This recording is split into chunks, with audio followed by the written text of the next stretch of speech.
Welcome to the Higher Ed Geek Podcast, where each week we explore the impact of EdTech on the student experience with engaging, fun, and relevant conversations that honor the wide range of work happening all across the higher ed ecosystem. I'm your host, Dustin Ramsdell. I've been working in and around higher ed for the past decade focused on student support and digital experiences. Join me every week for discussions with some of the best minds in education technology. The Higher Ed Geek Podcast is a part of the Enrollify podcast network, a robust collection of shows designed to help higher education professionals like you grow. Explore our other shows at enrollify.org or check out some of my personal favorites linked in the show notes below. Enrollify is made possible by Element 451, the leading AI-powered all-in-one student engagement platform helping institutions create meaningful, personalized, and engaging interactions with students. Learn more at element451.com.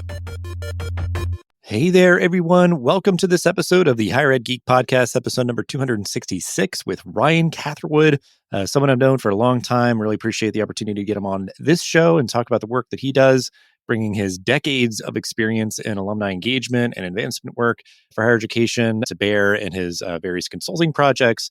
And he also is a fellow content creator, has been so for a long time, currently helps to host and co-host the Alumnus and Alumnus World podcast. Alumnus World just launched, so congrats on that new show, and definitely go check out Alumnus to keep up with their great conversations there. I love that show and really appreciate Ryan's time to kind of scratch my itch of some things that I've been thinking about in digital alumni engagement since I've been volunteering over these past couple of years with my undergraduate institution, alma mater, University of Delaware. So I really enjoyed the conversation. I know you will as well. And one brief kind of housekeeping note, if you will be at South by Southwest EDU coming up here in a couple of weeks in Austin, I will be there as well. So hopefully we'll see folks out there, and I'll be trying to do some live podcast recordings there. So keep an eye out for those in the feed, but definitely just share the show out, in general, always appreciate it, but also reach out to me or share with your colleagues if you would like to be interviewed at South by Southwest EDU. So just putting out kind of that public call there. So without further ado, this is episode number 266 with Ryan Catherwood.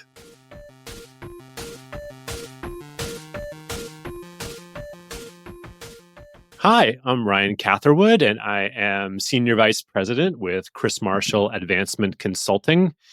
That's CMAC. And I am also Senior Consultant with Washburn McGoldrick, both of which are consulting firms in the advancement space that specialize in campaign planning and assessments and engagement assessments and strategic planning. So I live in Virginia, and I've worked at 3 different Virginia institutions, 4 actually, if you include an independent school. But I'm grateful for the chance to talk alumni engagement and digital engagement with you, Dustin, and appreciate you inviting me on the show.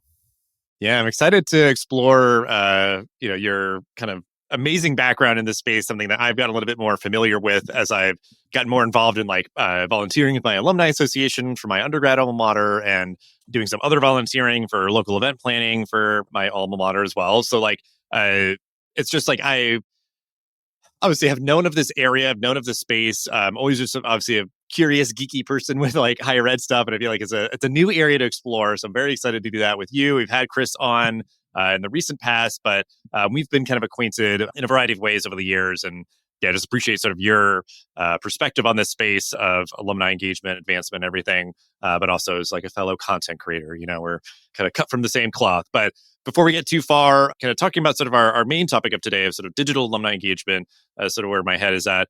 But if you could explain a bit more about your work now as you're sort of like bringing all of your experience to bear, helping teams across the country with their alumni engagement and advancement efforts, doing that through CMAC and Washburn and McGoldrick, just sort of like what shapes, I guess, that is kind of taking right now, like sort of what kind of as best you can capture the sort of day-to-day of what you're doing in service of, these teams across the country.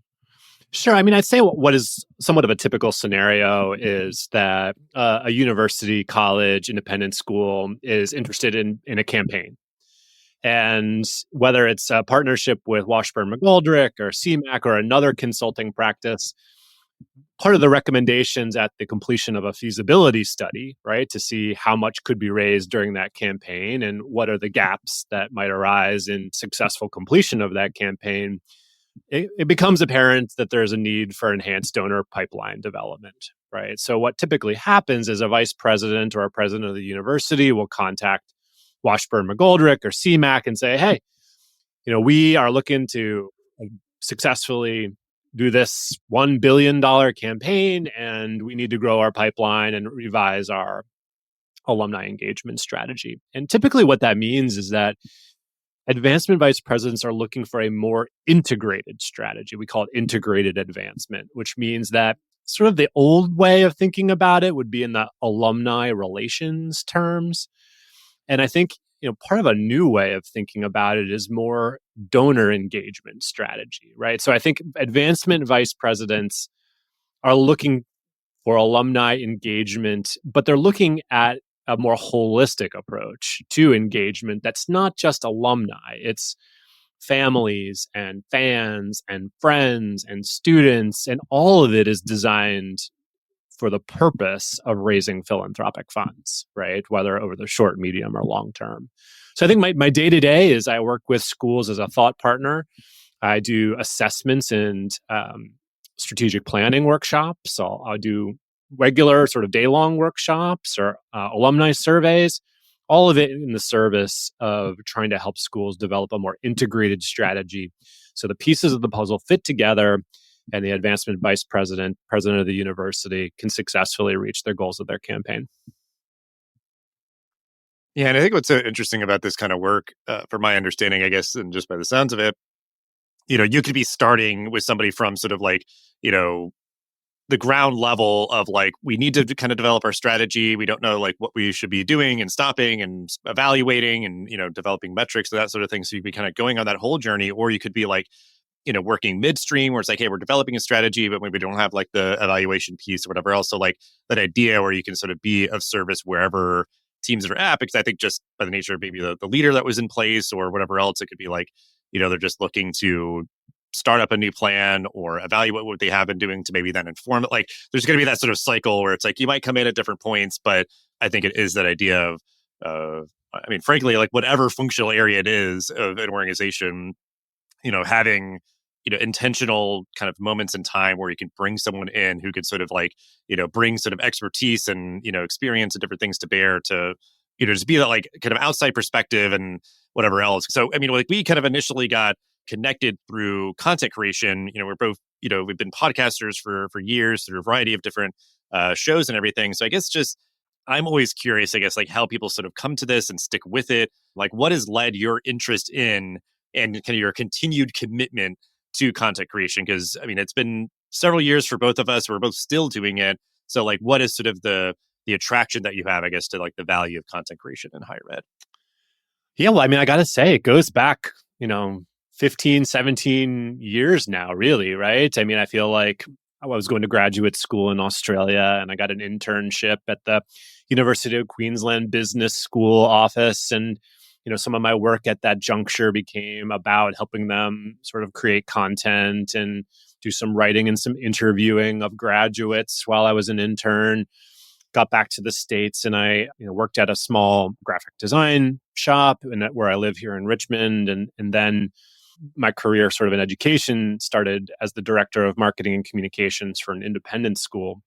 And I think, it was just kind of that era, 2008, 9, 10, in that era when, social media was really becoming part of everyone's strategies, right? It was sort of new enough that not many nonprofits had kind of figured out content. And, I arrived and I tried to think about things like search engine optimization and how to use content for that, right? And driving traffic from our social streams back to our website to facilitate people to sign up for a tour, right? Or to sign up for a newsletter. And I've always just kind of been interested in digital engagement, and that kind of followed my career path. There was a digital engagement role at Washington and Lee and a digital engagement role at UVA. And then, so sort of that background made me an interesting and unique candidate for the role I had, where I led a merged alumni and career team. But this work, the podcasting specifically, I really enjoy it. I enjoy interviewing people. I always have, I love learning from people who are smarter than me by asking them good questions and trying to be an active listener.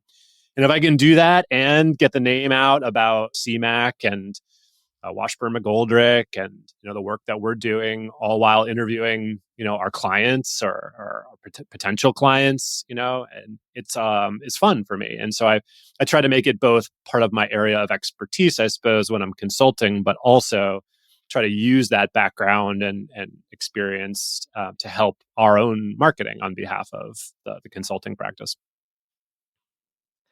Yeah, that's what I think is kind of funny is that like I've had that sort of like just burgeoning interest, like, since social media kind of came on the scene and the idea of like sort of dabbling and kind of playing around with the tools or doing something sort of just for myself, kind of independent from jobs, like it gets to a point where it is like, well, it is like a skill set that I have, or it's a way that I've kind of networked and distinguished myself so people know me because of it, or they know sort of who I am, what I care about, and all that through it. So it's like the worlds start to sort of like merge and collide where it's like, oh, well, now, yeah, I could like do a podcast in service of like the place where I work and also like leverage the skills to say like, well, hey, partner that we work at, like you could utilize, these channels and things to like get the message out of what you're doing and everything. So yeah, I've been grateful for kind of the continued opportunities exactly for the same reasons that you're saying of just sort of like, enjoying the opportunity to interview and learn from people, but also sort of be of service to like the field in a sense of like just, giving these sort of assets and pieces of content to people and,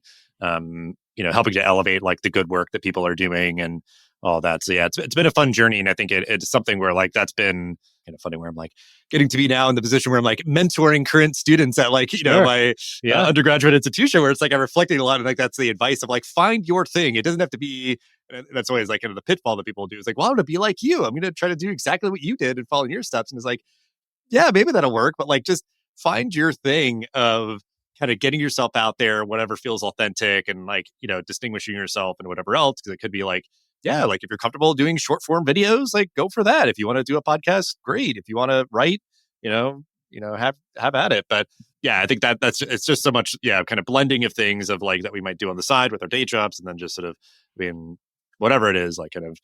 But it's definitely amazing. And I guess I have to say, like, I really enjoy sort of digital engagement still, newsletters, content, video, podcasts. But I have to say, I really, upon significant amounts of reflection over the last few years, come to really have a diminished view of social media in general, right? And I pulled Meta apps off my phone, right? I got rid of my X account. I've never created a Snapchat or TikTok, account, and I'm personally attempting to divorce myself just a little bit from the attention economy that has been built around us, and all the while I'm still trying to get people's attention, right, for this type of work, but while personally trying to limit the amount of interruption that I have by way of when I post something or an article. I used to like check my phone computer every 20 minutes for all the different likes, comments, shares, or whatever. And there was something kind of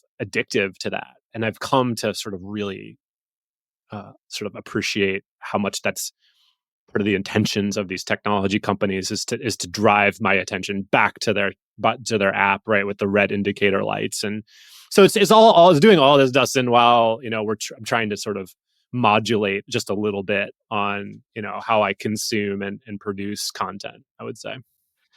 Yeah, and I'll kind of like segue because I want to talk about sort of digital alumni engagement, and I think these are all the factors that are sort of influencing like what do we do, to what extent, how like how teams are sort of showing up in these spaces. Because like I'm right along with you. Like I got rid of my X account several months ago. I deactivated my Facebook, sort of leaving like the door ajar where like I could go back if I wanted to. Took it off my phone, but did not delete the accounts. Yeah. Yeah. Well, yeah. And like, it's those sort of things of like, how do we try to reduce the noise to have like higher quality and certainly more maybe like sustained attention to things where it's like, okay, I can't actually like sit through a whole podcast episode or YouTube video or whatever else. It doesn't have to be so like frantic or short and whatever else. It's like all those things have their place, but like, yeah, trying to kind of moderate and do whatever, if it is like, oh, they're on my phone, I have the apps, but I'm like not always going to get pinged and like, have my phone vibrate, or I'm going to not have the little red indicator, or I'm going to take them off my phone entirely. Like, because I think all of us earnestly do want to be able to provide that like higher quality sustained attention to things, or be more engaged with the communities that we care about, which often does include being alumni of, our institutions and everything. So I'll break this question down because I have a lot that's sort of on my mind that like I've sort of been observing and feeling and everything through some of my volunteer work and everything through like the Alumni Association and stuff. So there's a variety of tools to do digital alumni engagement, social media, email, and maybe a like dedicated platform that's sort of like a private walled off garden,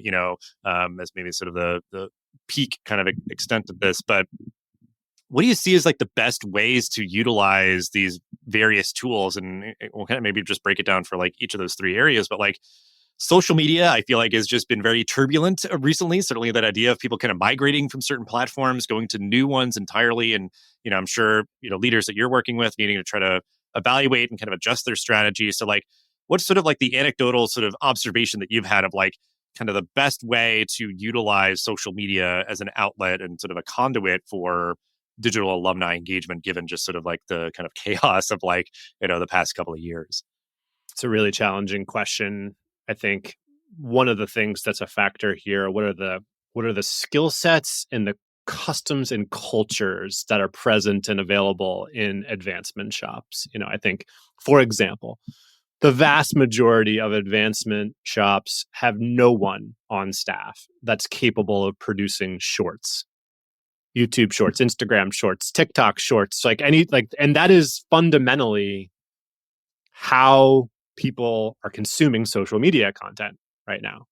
Right? So I think, and what is the type of short that those advancement offices should create versus those that are created by the school's central Marcom team, right? Who's probably using some students to create content, helping to drive awareness, helping to drive enrollment, academic research, visibility, right? So advancement often takes something of a back seat to those challenges. And so I think when it comes to social media, I suppose one way to answer your question is to say, like, what would I do? And if I was sort of rebooting a program, and that would be two things. I think one would be I would have a very specific and active focus on LinkedIn.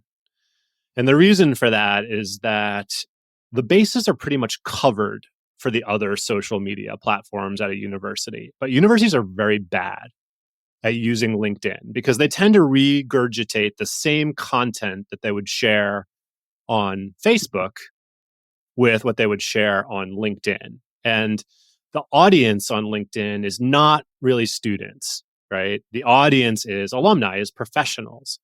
So I would really focus intently on not only using the university's main page and try to have some level of contribution to the content on that page.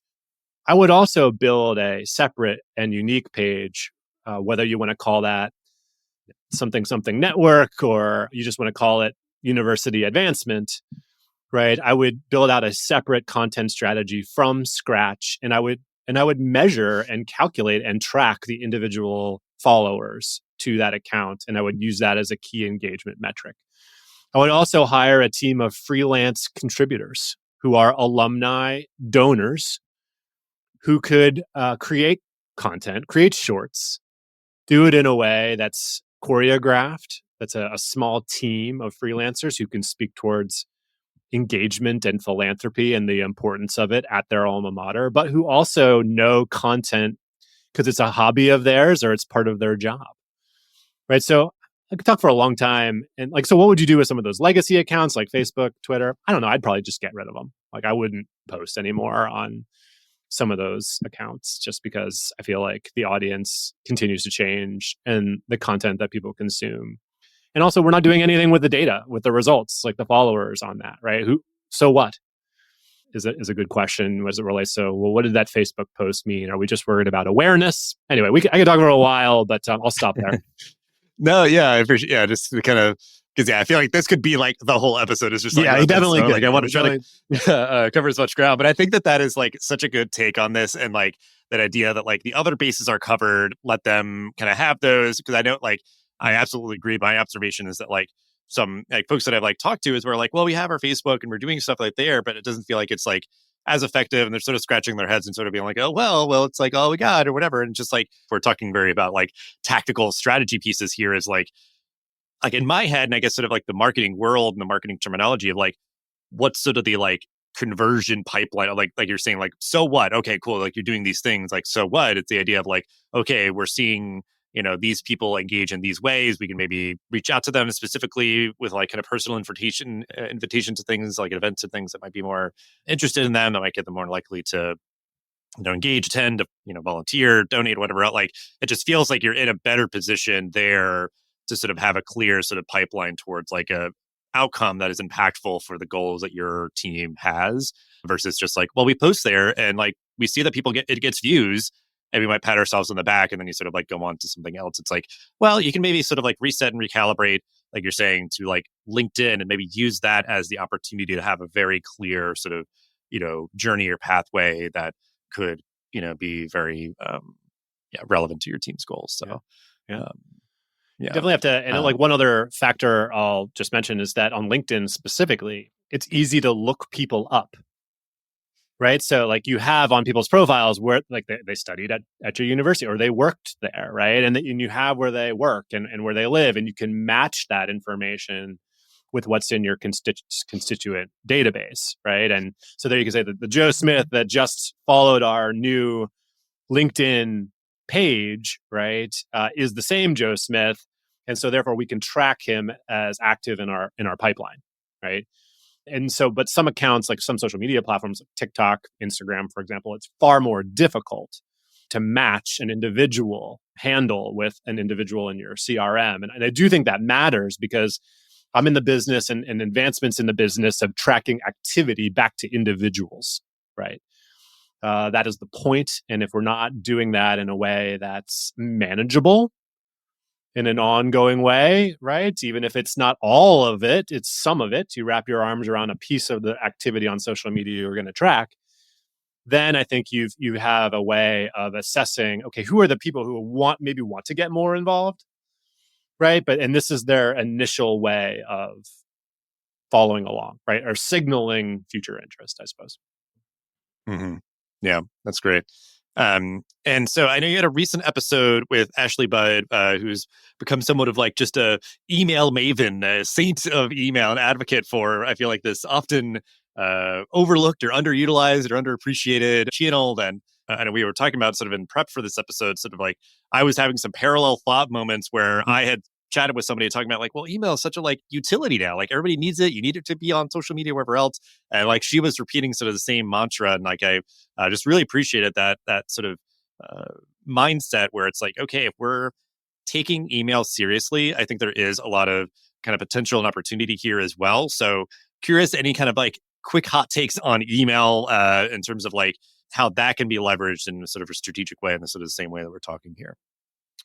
Yeah, well, Ashley Budd at Cornell, is one of the best in the business, and I should point out her career really was started in digital engagement, specifically social media. And as her career has progressed and her work in advancement marketing has progressed, she's kind of realized the value of email, right?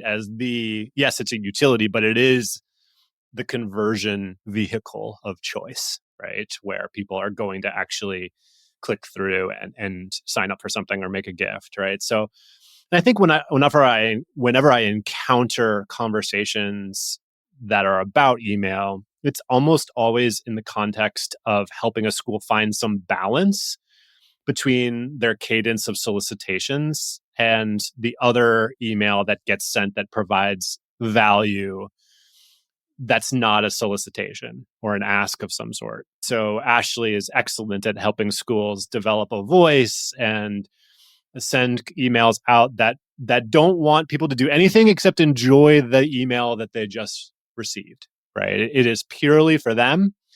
It is a great article that maybe fits with something brand new at the university, or it's a puzzle, or it's something interesting that will facilitate another action, right?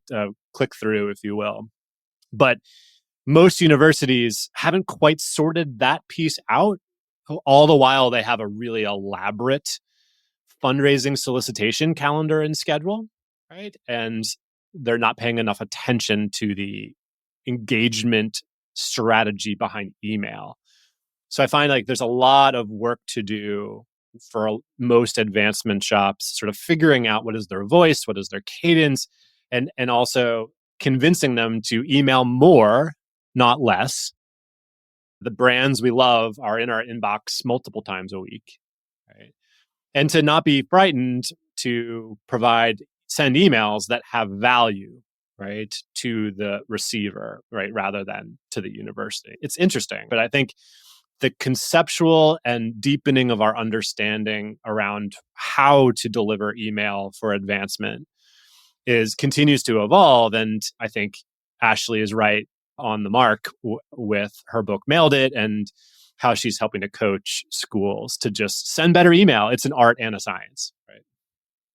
Yeah, I hope her ears are burning a little bit, and then definitely encourage folks to check out that episode of Alumnus with Ashley Budd, recent as of like our recording of this episode. Because yeah, I mean, it's like for me, I've heard other people talking about where it's like, if you think about when you're preparing an email and just like the general kind of philosophy behind it is that like, this is something that I want people to hear, or this is something that they need to hear. Like, and that's a little bit catered more towards like students, where there's been some studies and like kind of surveying going out where like students feel overwhelmed by their universities emailing them. So I feel like sometimes they're like starting with like an uphill battle there, where they're not like, there's maybe very little or no strategic kind of thought put into just like emailing, because like everybody can email all students all the time, everywhere, whatever. And it's just sort of like you're getting bombarded and whatever. So I think looking at email as like this opportunity where like, yeah, you can drive a lot of sort of engagement or actions where it can't just be maybe, yeah, like I found it sort of refreshing that idea of like, let's kind of make email fun, like sending something that can be sort of like value in the sense of like, tapping into that shared affinity with like alumni, where it's like, fun stuff that like, it can also like serve your goals if it's like, hey, we made this like, amazing piece of content or like fun graphics or this or that, the other thing, but like you might still want to be like, and hey, if you feel like you're like update your information, like your contact information, like that helps us out a lot or whatever. Like you might be able to sort of still get a transaction there. And like, but obviously like they're opening it, they're getting sort of a pleasant, fun experience, with like an email or something. And then, going to a landing page that has something. And then I don't know, that sort of trade that can happen there. But so, yeah, I think it's not overlooking, like for one, I think it's absolutely like, don't overlook email as like a channel for this. And then, yeah, like there's like the counterintuitive notion of like email more and about more different kind of things. And also like, I guess to affirm that point, what I've seen is that like teams that are emailing very little, certainly out of just kind of an earnest respect of people's inboxes of like, oh no, I'm not going to bother you, whatever. It then makes like the few emails like so high stakes and everybody's trying to like cram in there and like those sort of things. So like, kind of snapping out of that and like, trying to kind of do more different things. And, I think that'll be really positive for teams out there. But last but not least, this is a thing where like, I feel like it's like very, very optimistic thinking for me of like, oh, what would probably solve a lot of these issues if, alumni association or, advancement team had a dedicated private, like essentially like social media platform for all their alumni to jump into and connect with each other and all that. And like, you don't have to worry about all the other noise and whatever else. But like, I also will acknowledge, I'm sure that it's way more complex than I'm making it. So curious as we're kind of like winding this portion down, kind of any perspectives on where that may be being leveraged successfully, or like things that people should be thinking about if they're considering pursuing something like that. But yeah, like a dedicated digital engagement platform for alumni, like what's your sort of perspective on the utility of that? Well, I think we're on the tail end of the era of the platform, the opt-in platform. Many of the ones that you're describing, Graduate, People Grove, Hive Bright, Alumni 360. I mean, there's probably a dozen. And they began to arrive on the scene just after the Great Recession in 2008-9, when they really were designed with the best intentions in mind, right? To help people find opportunities through the alumni network. So we've had about 10 years, more than 10 years, almost 15 years of trial and error as it relates to these platforms. And I think we know a couple of things fundamentally about them. And I had one myself. I had one of those platforms for 3 years and I got rid of it after my contract was up. I've written a lot about it. If you want to see my takes on it, you can go to my LinkedIn page and read some of the articles that are a bit old now, but that reflect back on that experience. But I would say one of the promises that we make in order to engage alumni with the platforms is that they're going to have the opportunity to be a mentor. And we get alumni to sign up to say, oh, great, I would love to be a mentor. I want to help students. If there's one thing that alumni would love to do is help students. So we've created these platforms and you say, okay, alumni, opt into the platform and we're going to get students to reach out to you and you're going to be a mentor.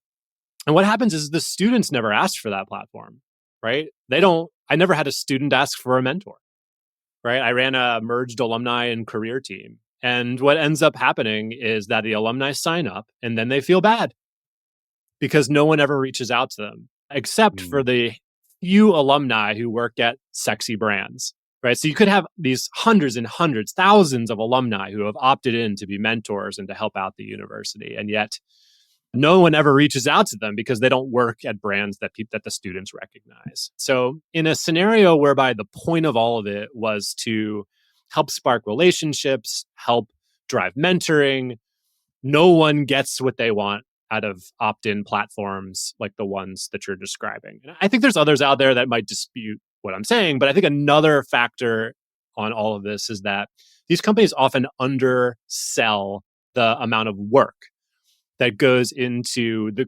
developing an online community. And that's what those platforms are. We can call them platforms all we want, but these are communities in a box that require community development techniques and strategies. And that's really hard to do. And also, just like there's no one in an advancement shop who's good at making shorts, there's no one in the advancement shop who's good at building online communities. So what we do is we market these platforms, people sign up for them, and then they never come back again, or they've come back that one time and then they never show up again. The staff starts posting stuff in there, and eventually it's just the staff posting in there. People stand up different types of groups in those platforms, and because hey, our LGBTQ plus group, right, has a couple of events each year, and they need an online place to carry on that conversation throughout the year. People sign up, but they don't stimulate those conversations, and we do not drive volunteerism through advancement around community management, right? So no, there are very few job or role descriptions for volunteers whose job it is to stimulate online community growth. So my opinion on all of the platforms is that I would not purchase an opt-in platform for growth unless I had a full-time FTE dedicated to it. And it was a full university-wide decision, right? The president was in on it. The provost was in on it. It was not the alumni/advancement shop trying to get people to participate, right? All those boxes would have been checked before I signed a contract or someone signed a contract. And I would look to alternatives right now, like technology like Protopia, for example, that doesn't ask people to sign up for accounts and has an AI power. There's different ways to scale volunteerism and digital engagement and connections that don't require opting into a platform. So I don't know, I'll stop there, but I guess those are my general takes on platforms. Well, and I think that, it's like the idea that it is a very specialized solution for very unique circumstances or something. Like, I think that just being mindful where like there is a use for them, it may not be for as many instances as people think, because it's like, like that idea of like, well, the reality check, I would think, just especially from what you're saying, and I mean, that's like certainly the truth, is like you're essentially starting a social media platform, like a company. That idea of like you gotta incentivize people to sign up and to get it, like that's what all these companies are trying to do. And then again, like that idea of sort of trying to hack our attention and like just suck it in and be really sticky and whatever else. It's like you need like full-time attention to it, a lot of care, a particular skill set, and like just a really, enticing or sort of relevant and valuable, experience of like what you're putting in there and how you're leveraging it and whatever else, like how you're optimizing sort of the, and then I guess I would say there's something of a incentive misalignment as well, right? Because like the Alumni Advancement Office wants people to activate accounts and get activity and be involved, right? And so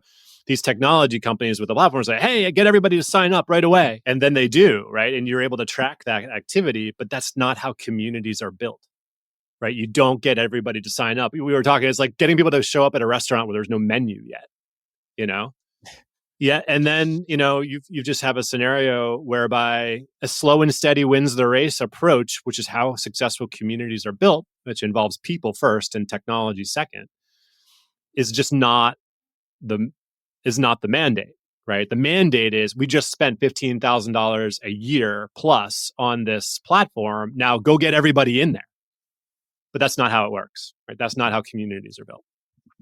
Right. It's organic. It's word of mouth. I'm like going to be on there because my friends are on there. And I think the idea of so much of what we're talking about is like you would like hit so much friction before you even get to a point where you could be having those conversations like, oh, well, how are we trying to like, convert people to be, volunteering from their engagement in the platform or donating or, mentor. Like, it's like, you push through that like initial hurdle of like, well, yeah, we got people to sign up. And then it's like, so what? Like, what? What like next? that's always going to like have to be like ringing in people's heads, hopefully, of like, doing this kind of stuff. But so kind of last but not least, I think, a lot of what I've been volunteering with is like helping to put on events, sort of as like a last kind of check here for your sort of perspective of like events and them sort of integrating to a strategy here for, engaging communities, building community, getting those sort of kind of conversion opportunities for alumni offices and everything. So I think there's obviously frequency, modality, topics, and everything. But I feel like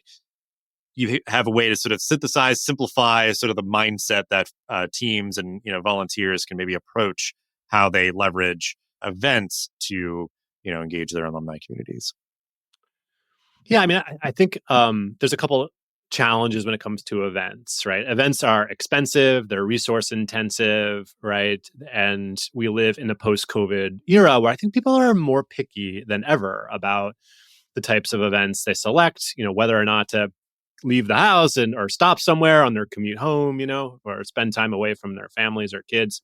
So I guess my sense is that events need to have a program, generally speaking, right? There needs to be something unique or specific or remarkable about an event and in general, right? I think some of the more, we'll call them commodity events, right? Where it's a happy hour or it's something where it's kind of a show up last minute. It's harder to get people to do that. I also wonder about whether or not asking volunteers to plan events is the best way to scale volunteerism. If there's one thing that alumni shops are amazing at, it's planning events. And yet we sort of farm out some of that work to volunteers in an effort to scale events, right? So that's the number one metric that alumni teams report out on is registrations and attendance for their events, sort of the bread and butter of it. And I think the industry is changing just a little bit to focus more on volunteerism as opposed to event attendance, right? Volunteers and find and create more volunteer opportunities.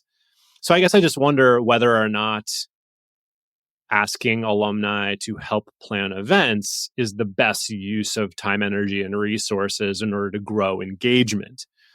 Because the staff is great at doing it, and it doesn't help the university move any faster by asking volunteers to help them plan events. And yet, volunteers could be in places that the staff can't, right? There's just only so many staff members, and volunteers really can help in that way. So it's finding a balance between creating attractive, memorable experiences, the events themselves, helping alumni, if we are talking about a school that's got chapters or clubs or whatever it is, in the regional engagement strategy, and that involves volunteer leaders, right? I would never start a program that required volunteer leaders to do anything. I would only create volunteer programs that have alumni doing stuff, sharing their advice and reflections, maybe helping represent the university in different circumstances. But when we ask volunteers to make decisions and we don't like their decisions or their ideas, then we run into conflict. And there is no more frequent area of conflict in the world of alumni engagement than the university with their regional volunteer leaders over the number of programs they're doing, like the value of those programs, setting up procedures around communications and invite lists and check-ins and like all these things that if the school just does it, it's a heck of a lot easier than working with volunteers to do it. But I certainly recognize that this is a tried and somewhat true methodology in alumni engagement to build and scale engagement by having events around major markets, right? So there's a bit of a transformation happening, I think, as to how universities are utilizing volunteers around events. But I think there's some challenges with scale that result in having volunteers be sort of in charge of an event calendar.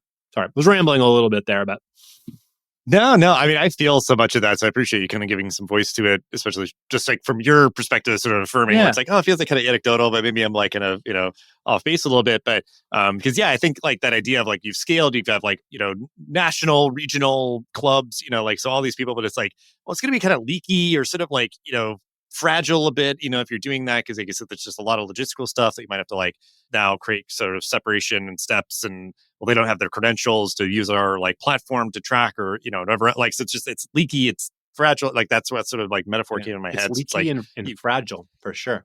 Yeah, yeah. Like so, it's like you're gonna see some like some impact and some benefit from that, but it's like maybe not the most elegant or sophisticated solution to do that. And I think that's where like that sort of deliberate thinking is, I think, like a strong kind of call to action on this sort of topic of like event strategy versus like, you giving like a very precise prescription of like, well, you should be doing this many events, every so often, and this modality and these type of events or whatever else. It's like that's gonna be so contingent on like the size, shape, location of your community or whatever. Like there's so many details that you would have to obviously be doing that on kind of like a more one-to-one basis of like kind of consulting or whatever else. But I'm sure a lot of folks are grappling with is like volunteerism is very important. How do we leverage those folks? Like, how do we present them with opportunities that they feel are like a good use of their time and everything? So I think that there's like a lot to evaluate there. But as we wrap up, want to give you sort of the floor, final thoughts, resources, advice to wrap up the episode with. The floor is yours. However you'd like to kind of just put a nice little bow on our conversation. Okay. Well, I suppose like the topic of alumni engagement and events, right, and volunteers, right. If you're interested in learning more, I'm going to cross promote Alumless on this Friday, because Cindy Frederick is the senior associate vice president at the University of Virginia, and that is a school with significant resources available, and they have really done an amazing job with their UVA clubs program around the world. I remember when I was working there, they were doing 3 to 4 events a day everywhere around the world. I have got no doubt that, it's an exceptional program that's staffed by more people than most universities have in their entire alumni shop, right? So just that regional engagement program with clubs is really well staffed. And I think that's kind of the key, right? Is do you have the team assembled and the resources to be able to properly cultivate volunteers, succession planning for those volunteers when they don't want to be volunteers anymore, to follow along and develop a plan, right, for the events they're going to have in that year. So anyway, I would just say, if you're interested in that, hearing more, Alumless is every other Friday, and then Alumless World we just launched, which is more international advancement topics. But I guess to wrap things up, I mean, I think digital engagement remains a really important challenge for most universities to sort out. And I still think the scalability of volunteerism relies on the digital space and relies on alumni having a method to provide advice and reflection of some sort that could be utilized, whether it's in a professional type setting or whether it's providing advice about how to study when you're at school, or advice or reflection about getting involved with student groups, right? I think the one thing all alumni can provide, no matter how much time they have, no matter where they live, no matter what they're doing, is to provide some level of advice and reflection. And I think a lot of technology companies, including social media,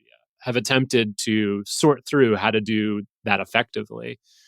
And I think we're working on a bit of a sea change where social media habits are changing, our digital habits are changing, how we consume content is changing, and the landscape for the technology partnerships is changing. And it's a challenge to stay abreast of it. So if you're looking for assistance trying to do so, I definitely would love to hear from you, and I'm happy to help out, even if you're just knocking around some ideas. I love talking with people who enjoy the space, and I always have considered myself fortunate to have found an area of higher ed that I find fun and enjoyable. And I don't ever get the Sunday night blues, doing what I'm doing. So I feel incredibly fortunate, and I very much appreciate you offering me the chance to be on your show and to talk a little bit about digital engagement and these important topics. Yeah, absolutely. Yeah, I mean, I think that idea of sort of it's a fun challenge or a good challenge to have of like just sailing these turbulent waters in higher ed in general, but certainly, yeah, like how sort of effects in, like the social media habits and everything are sort of impacting digital engagement for alumni, and how we're sort of orienting and harnessing sort of our funnel of, like getting people aware what's going on, sort of catalyzing and, getting action conversions and, getting them to engage more deeply. So just really appreciate your time, appreciate all the great kind of insights that you've shared with ways to connect with you and alumnus in the description for the episode. And just appreciate all that you do and giving a little bit of your time here for the show. Awesome. Well, thanks for having me, and best of luck on the show. The Hired Geek Podcast is a part of the Enrollify Podcast Network. If you like this podcast, chances you like all the other Enrollify shows too. Our podcast network is growing constantly, and we've got a plethora of marketing, enrollment, and higher technology shows that are jam-packed with stories, ideas, and frameworks all designed to empower you to be a better hired professional. Our shows help you find your next big idea and feature a selection of the industry's best as your host. Learn from people like Jamie Hunt, Seth Odell, Day Kibbolds, and Eddie Francis, as well as so many other of your favorite leaders in higher education. Enrollify is made possible by the support of Element 451, the leading AI-powered, all-in-one student engagement platform helping institutions create meaningful, personalized, engaging interactions with students. Learn more at element451.com.